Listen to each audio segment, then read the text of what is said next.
You can learn a lot from your mistakes. This experiment was a good example of that. Did we make a good escape room? No. Did we make a good puzzle for two different audiences? No. Did we learn a lot for people who also like to try this? Yes.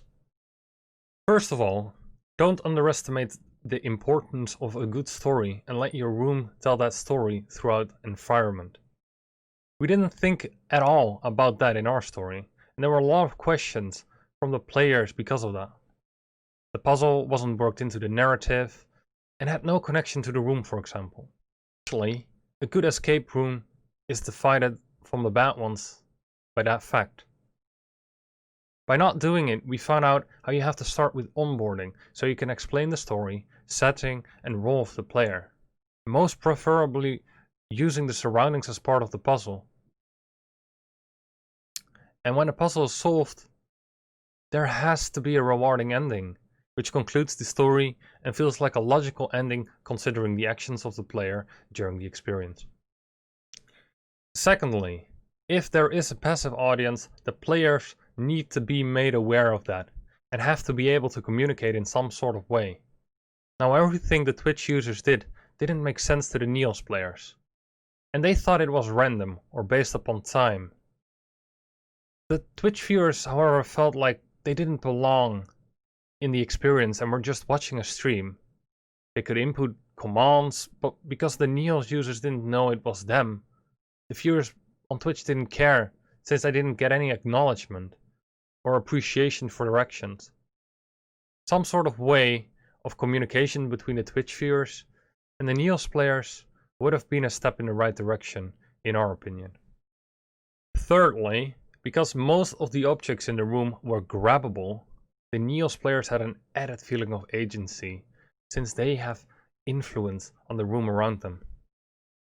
When the Neos found the chessboard, they didn't think about the fact that they had to figure out the color of the pylons and the position it had to be placed on. A good puzzle should be clear in what you have to do with it.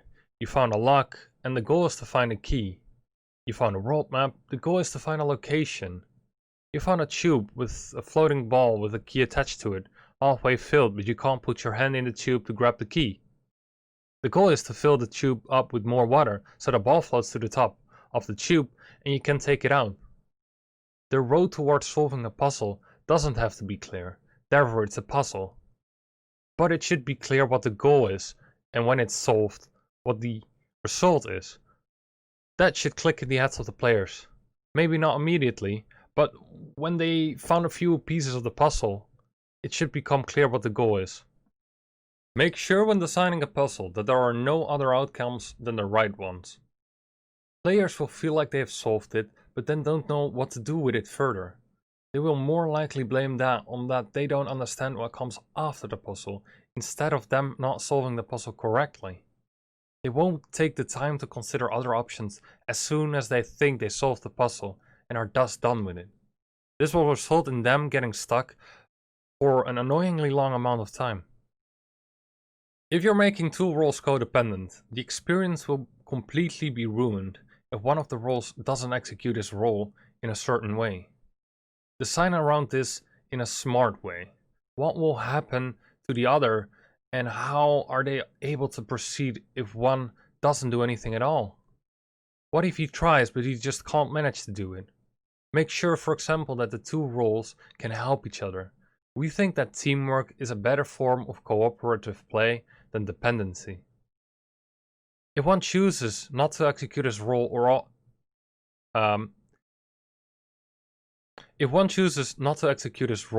or he can't, the game doesn't fall apart. To return to our research question again. How do you design a good puzzle?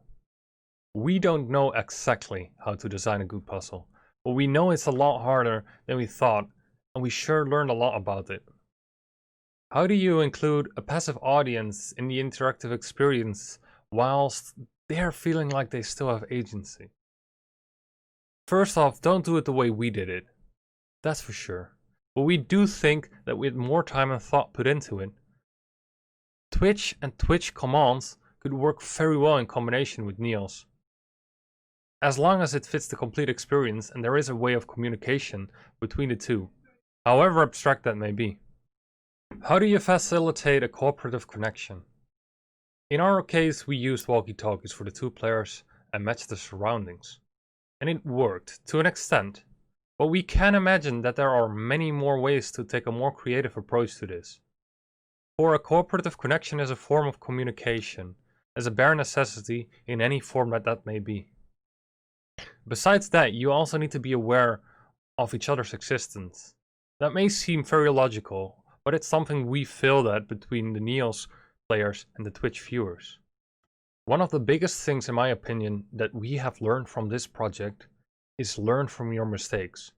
Our project went pretty wrong, and not the way we intended it at all, but we learned a great deal from it.